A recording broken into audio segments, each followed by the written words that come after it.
Gen Con 2022 is still going strong, and I have some more information on the Black Widow set for you, courtesy of amazing member of the community and formidable legendary competitor Ollie KitKat. I've adjusted the images for visibility, so let's take a look. First up, we have some images from the rule sheet. Let's read about Unleash from Undercover. At the perfect moment, Black Widows shed their disguised identities, reveal themselves, and strike. To represent this, heroes use the new Unleash keyword.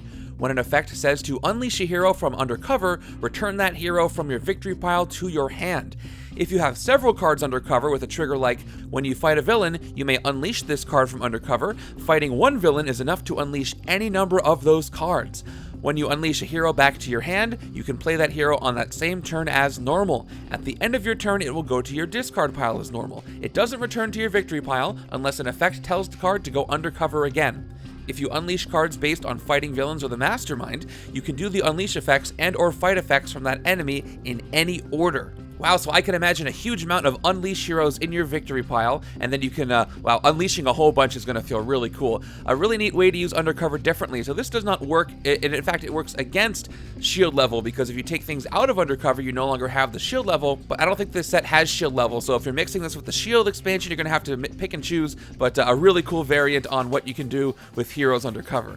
When recruited, send this Undercover. Red Guardian works as a sleeper agent until the right time to reveal himself. To represent this, all of his cards say, when recruited, send this Undercover. When recruited abilities also appear in Legendary Realm of Kings and Messiah Complex. When recruited means, do this ability when you recruit this hero. In this case, you pay the hero's normal recruit cost, put it in your victory pile with 1 VP, and refill that HQ space with the card from the hero deck. Other abilities unleash the card at the right time. If you recruit a hero with multiple effects telling you to put it in different places, like wall crawl, soaring flight, when recruited, send this Undercover, you choose which one applies. So interesting, this is the first time that you can recruit something and have it go to your victory pile right away. Very neat. This brings a multi-turn planning to Legendary that some people already use, but some people may not be familiar with, but really cool twist to add in When Recruited. And When Recruited has made some appearances lately. Realm of Kings is not that old, so I'm happy to see it back. It's very simple and very effective. And this one's a little cut off here, but at the very top you can see there's probably some rules about dodge from villains, and it says you can dodge with a divided card if either side has dodge, implying that some of these divided cards do have dodge, which is neat. And then it's got the related characters and other sets that mentions Civil War and Captain America with Falcon and Winter Soldier, and then the contents are standard contents for a 100 card small box, 5 heroes, regular hero distribution, 2 villains of 8 cards each, 2 epic mastermind, double-sided epic masterminds, and then 4 tactics each, and 4 new schemes. Pretty standard, so that's what you get. Now let's take a look at some new cards, including villains, heroes, and Mastermind Tactics, starting with Taskmaster. Just a reminder that his Mastermind card not only buffs up henchmen, but makes him stronger based on the highest cost of hero you played, like from the Deadpool set. Shield Initiative Trainer. Fight. Choose a henchman from any player's victory pile to enter the city. KO any number of your shield agents and or troopers. Gain that many shield officers. So an upgrade on your shield, but also he can put in some henchmen that may be buffed up at that point based on the number of strikes that have occurred. Pretty neat. Photographic Reflexes. Fight. Choose a henchman from any player's victory pile to enter the city. Oh, again, play a copy of a hero in the HQ that costs 6 or less. I bet we'll see this henchman thing on every tactic, but nice reference to his, photographic reflexes. Teacher and Assassin. Fight. Choose a henchman from any player's victory pile to enter the city. There it is again. Each other player reveals their hand and puts one of their non-gray heroes on the bottom of the hero deck, probably never to be seen again. And finally, Henchman Instructor. Fight. Choose a henchman from any player's victory pile to enter the city. Then, each other player discards a card for each henchman in the city and or escape pile. I love how henchman focus he is. It's going to make for an interesting dynamic with all the different henchmen you could throw into any given setup.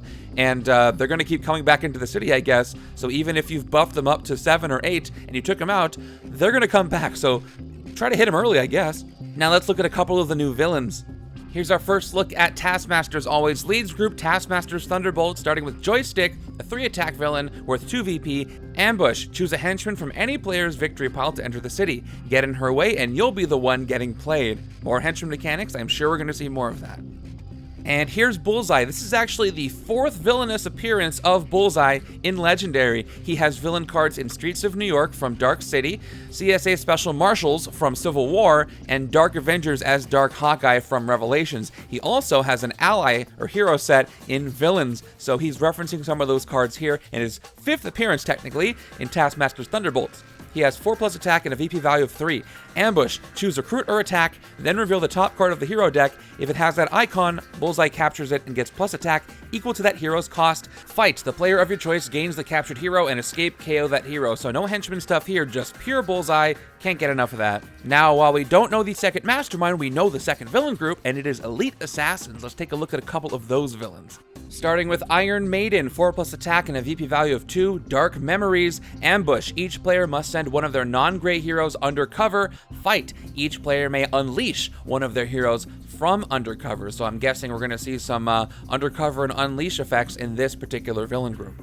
And finally, for now, Black Lotus, a 6 attack villain with a VP value of 3. Ambush. Each player discards a card that costs 0. That's not so bad.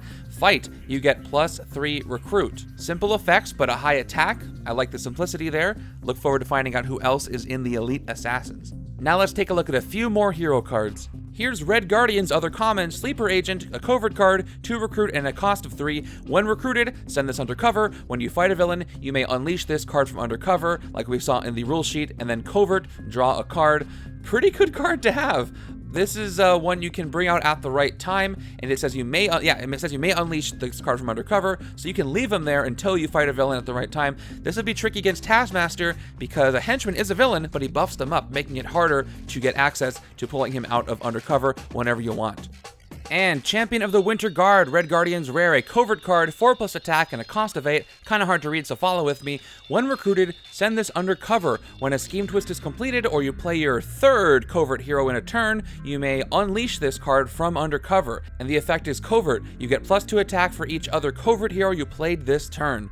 A rare that you can kind of bring out on demand if you have plenty of covert cards is pretty good. One of the things about rares is even if you get them, you never quite know with most of them when they're going to show up in your hand. And this one you have a little bit of control, so I can't wait to see how that plays in one of these games. Also notice that if you do unleash him from undercover this way, he starts with 4 attack, but if you've already played 3 covert heroes to unleash him, that's +6 attack, so he becomes a 10 attack when he's unleashed, and then you play him that turn. Pretty neat. Now, at first I thought that Red Guardian was going to be our first all-covert hero, but community member and Discord member Cartman0463 pointed out that one of the images I got from Ollie had a clip of a Red Guardian card. It looks like it says uncommon, death was only a ruse, and it is a strength card, so he's all covert except for his uncommon. I don't have the full card, so I don't know what it does yet, but we know he is not a full covert hero. Also, of course, it looks like it's uncommon. We've seen 2 commons and a rare, so I can do the math, right? And the last card I have to show you today is Falcon and the Winter Soldier's rare. So again, this does confirm that Falcon and the Winter Soldier are a team all the way through the hero set. This is Captain America's Legacy, a strength card, 2+ attack and a cost of 7. You get +1 attack for each hero class you have, and Avengers Dark Memories. Captain America's Legacy is right. That is what Captain America does, not with colors, but with hero class here, and then a little bit of Dark Memories for him too. So this could get you a ton of attack, depending on not only which classes are in your hand or in play, but also in your discard pile. Need to combine those two to get class buffs from everywhere.